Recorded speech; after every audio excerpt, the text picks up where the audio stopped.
25 বছর বয়সে নিজেকে আবিষ্কার করলাম কপর্দক শূন্য অবস্থায়। মাত্র একটি $10 নোট হারিয়ে একেবারে ভেঙে পড়েছিলাম। ভাবুন তো একবার পরিস্থিতিটা, কতটা গভীর হতাশা থেকে কথাগুলো বলা। আজকের এই বিশ্লেষণে আপনাদের সবাইকে স্বাগত জানাচ্ছি। আজ আমরা এমন একটা দারুণ জীবন দর্শন নিয়ে কথা বলবো, যার শুরুটা হয়েছিল জীবনের একদম তলানিতে গিয়ে। সামান্য একটা $10 নোট হারানো কিভাবে একটা মানুষের পুরো আর্থিক আর ব্যক্তিগত জীবনের ভঙ্গুরতাকে চোখে আঙুল দিয়ে দেখিয়ে দেয়, সেখান থেকেই আমাদের আজকের এই যাত্রা শুরু। তো চলুন আর দেরি না করে গভীরে প্রবেশ করা যাক। আজ আমরা যে বিষয়টার একেবারে গভীরে যাব, সেটা কিন্তু শুধু কিছু মোটিভেশনাল কথার সমষ্টি নয়।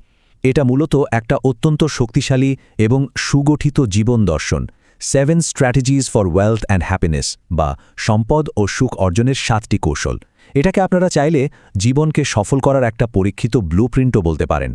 আপনারা হয়তো অনেকেই বিখ্যাত জিম রোনের নাম শুনেছেন। ফজলে রাব্বির অনুবাদ করা তার এই মাস্টারপিসটার সবচেয়ে বড় বৈশিষ্ট্য কি জানেন? এটা আমাদের খুব চেনা কিছু শব্দের মানে একদম নতুন করে ভাবতে বাধ্য করে। সাফল্য, সম্পদ বা সুখ, এই শব্দগুলোর আসল অর্থ কী সেটা নতুনভাবে সংজ্ঞায়িত করার মাধ্যমেই বইটা সাফল্যের একটা নির্ভরযোগ্য পথ তৈরি করে দেয়। তো আজকের এই বিশ্লেষণে আমরা মূলত 5টা ধাপে এগোব। 1. মেন্টর বা গুরুর আগমন। 2. মূলনীতি এবং ভিত্তি। 3. সম্পদ ও সুখের নতুন সংজ্ঞা। 4. জাদুকরী উপাদান, শৃঙ্খলা। এবং সবশেষে 5 নম্বর ধাপে আমরা দেখব শৃঙ্খলা বনাম আত্মপ্রবঞ্চনা। এই যৌক্তিক প্রবাহটাই ব্যর্থতার একটা চরম অবস্থা থেকে শুরু করে দারুণ সব কার্যকরী উপদেশের দিকে আমাদের নিয়ে যাবে। শুরুতে আসা যাক প্রথম পর্বে, মেন্টর বা গুরুর আগমন। এটা মূলত অজুহাত থেকে ক্ষমতায়নের পথে একটা দারুণ যাত্রা। কিভাবে নিজের জীবনের পূর্ণ নিয়ন্ত্রণ নিজের হাতে তুলে নিতে হয় তার একটা চমৎকার গল্প। একটু কল্পনা করুন তো, বয়স মাত্র 25, পকেটে একটা কানাকড়িও নেই, সাপ্তাহিক আয় মাত্র $57, আর জীবনটা ভরে আছে শুধুই অজুহাতে। ঠিক সেই মুহূর্তেই জীবনে এলেন একজন মেন্টর, জন আর্ল শোয়াফ। তিনি সম্পদের এক অভাবনীয় নতুন দর্শন শেখালেন, আর ফলাফল অবিশ্বাস্য। মাত্র 5 বছরের মাথায় সেই কপর্দক শূন্য অবস্থান থেকে ব্যাপক সাফল্য আর বিপুল সম্পদের অধিকারী হয়ে ওঠা। একজন সঠিক মেন্টরের গাইডেন্স একটা জীবনকে কতটা জাদুকরীভাবে বদলে দিতে পারে, এটা তার একটা চলন্ত প্রমাণ। এবার আসি দ্বিতীয় পর্বে, মূলনীতি এবং ভিত্তি। কারণ দিন শেষে শুধু মোটিভেশন দিয়ে কিন্তু কাজ হয় না, প্রয়োজন একটা সুনির্দিষ্ট আর শক্ত ভিত্তি, যা সাফল্যের সবচেয়ে অপরিহার্য উপাদান। ফান্ডামেন্টালস বা মূলনীতি বলতে আসলে আমরা কি বুঝি? এগুলো হলো সেই বেসিক নিয়ম যা ভবিষ্যতের যে কোনো অর্জনের একটা শক্ত ভিত হিসেবে কাজ করে। ব্যাপারটা অনেকটা একটা সুউচ্চ ভবনের মতো। বিল্ডিং যত উঁচু হবে, মাটির নিচে তার ভিত ততটাই গভীর আর মজবুত হতে হবে, তাই না? এগুলো আকাশ থেকে পড়া কোনো জাদুকরী কৌশল বা গোপন রহস্য নয়, বরং দীর্ঘস্থায়ী সাফল্যের জন্য এই অবিচল ভিত্তিটাই আসলে সবচেয়ে বেশি জরুরি। এখানে সবচেয়ে মজার ব্যাপার কি জানেন? একটা নির্দিষ্ট সংখ্যা, আর সেটা হলো 6। একটা চমৎকার কৃষিকাজের উদাহরণ দেওয়া যাক। একজন কৃষককে কিন্তু সফল ফসলের জন্য হাজারটা বিষয়ের দিকে দৌড়াতে হয় না। তাকে মূলত গুটি কয়েক নির্দিষ্ট জিনিসের উপর ফোকাস করতে হয়, যেমন মাটি, বীজ, পানি আর আলো। ঠিক তেমনি জীবনে হাজারটা চলক বা ভেরিয়েবল থাকলেও মাত্র হাফ ডজন বা 6টি মূল উপাদানই আমাদের জীবনের চূড়ান্ত সাফল্য বা ব্যর্থতা নির্ধারণ করে দেয়। চলে এলাম পর্ব 3-এ, সম্পদ ও সুখের নতুন সংজ্ঞা। এখানে আমরা জীবনের চূড়ান্ত লক্ষ্যগুলোকে একটু নতুন করে মূল্যায়ন করব। জীবনের সবচেয়ে কাঙ্ক্ষিত এই দুটো বিষয়কে কিভাবে সম্পূর্ণ নতুন দৃষ্টিভঙ্গি থেকে দেখা যায়, চলুন সেটা একটু বোঝার চেষ্টা করি। সাধারণত সম্পদ শব্দটা শুনলেই আমাদের চোখের সামনে কি ভাসে? প্রচুর টাকা জমানো আর কোটিপতি হওয়া, তাই তো? কিন্তু এই দর্শনে প্রকৃত সম্পদের সংজ্ঞাটা অনেক গভীর। এখানে বলা হচ্ছে, প্রকৃত সম্পদ হলো আপনার নিজের চেষ্টার ফসল, যাতে পরম আর্থিক স্বাধীনতা থাকবে, অর্থনৈতিক চাপ থেকে মুক্তি মিলবে এবং নতুন সুযোগ তৈরির একটা অদ্ভুত আনন্দ থাকবে। এটা শুধু ব্যাংক ব্যালেন্স নয়, বরং স্বাধীনভাবে বাঁচার আর সিদ্ধান্ত নেওয়ার ক্ষমতা। একইভাবে সুখ নিয়ে আমাদের সবার ভেতরেই কিন্তু একটা ভুল ধারণা কাজ করে। অনেকেই ভাবি সুখ মনে হয় কোনো আকস্মিক ঘটনা, কোনো একটা নির্দিষ্ট গন্তব্য, বা হয়তো ভবিষ্যতের কোনো এক জাদুকরী মুহূর্তের জন্য অপেক্ষায় থাকা। কিন্তু ব্যাপারটা মোটেও তা নয়। প্রকৃত সুখ হলো একটা ব্যালেন্সড বা ভারসাম্যপূর্ণ জীবনযাত্রা।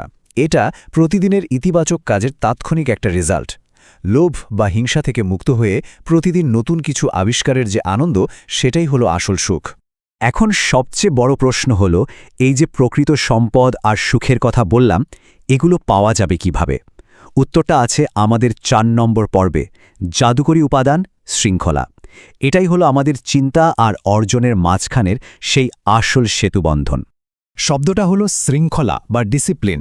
কি শুনলেই একটা কঠোর শাস্তির কথা মাথায় আসছে, তাই না? কিন্তু একদমই তা নয়। এই দর্শন অনুযায়ী শৃঙ্খলা মোটেও কোনো শাস্তি নয়। এটা হলো সেই জাদুকরী ব্রিজ বা সেতু যা আমাদের ভেতরের অনুপ্রেরণাকে বাস্তবে রূপ দেয়। সোজা কথায় এটা এমন এক আঠা যা আমাদের স্বপ্ন আর আমাদের কাজকে একসাথে শক্ত করে জুড়ে রাখে। এই জায়গাটা একটু মনোযোগ দিয়ে খেয়াল করবেন। শৃঙ্খলার কম্পাউন্ডিং বা চক্রবৃদ্ধি প্রভাবটা যে কতটা ভয়ানক হতে পারে। সামান্য একটা কাজ, যেমন ধরুন প্রতিদিন মাত্র 10 টাকা জমানো, এই ছোট শৃঙ্খলাটা 1 বছর পর কিন্তু বিশাল একটা সাফল্যে পরিণত হয়। অন্যদিকে সামান্য একটা ভুল, যেমন আজ টাকা না জমানো বা একটা কাজ ফেলে রাখা, সাময়িকভাবে মনে হতে পারে আর এতে কি আর এমন ক্ষতি হবে, কিন্তু প্রতিদিনের এই ছোট ছোট ব্যর্থতাগুলোই 1 বছর পর স্নোবলের মতো ঘুরে এসে চরম বিপর্যয় রূপ নেয়। দেখতে দেখতে আমরা চলে এসেছি একেবারে শেষ পর্বে, শৃঙ্খলা বনাম আত্মপ্রবঞ্চনা, অর্থাৎ শুধু ফাঁকা বুলি না আউড়ে সত্যিকারের কাজের সিদ্ধান্ত নেওয়া। চলুন দেখি নিজের সাথে প্রতারণা করার আসল মানেটা কি। শৃঙ্খলা ছাড়া স্বগতোক্তি বা ইতিবাচক বাক্য আওড়ানো কেবলই আত্মপ্রবঞ্চনা। এটা কিন্তু বেশ কঠোর একটা সতর্কবার্তা। শুধু মুখে মুখে পজিটিভ কথা বলা বা কাজের কাজ কিচ্ছু না করে কেবল সফল হওয়ার স্বপ্ন দেখে যাওয়া, এটা আসলে নিজেকেই ধোঁকা দেওয়ার শামিল। সত্যিকারের শৃঙ্খলাবদ্ধ কাজ ছাড়া এই ধরনের ফাঁকা বুলি বা অ্যাফার্মেশন কখনোই কোনো ফল বয়ে আনে না, ভাবনাগুলো আর বাস্তবে রূপ নেয় না। তাহলে এখন করণীয় কি? শুরুটা হবে কিভাবে? অলসতা দূর করে সত্যিকারের ব্যক্তিগত উন্নয়নের জন্য এখানে দারুণ কিছু সুনির্দিষ্ট পরিকল্পনার কথা বলা হয়েছে।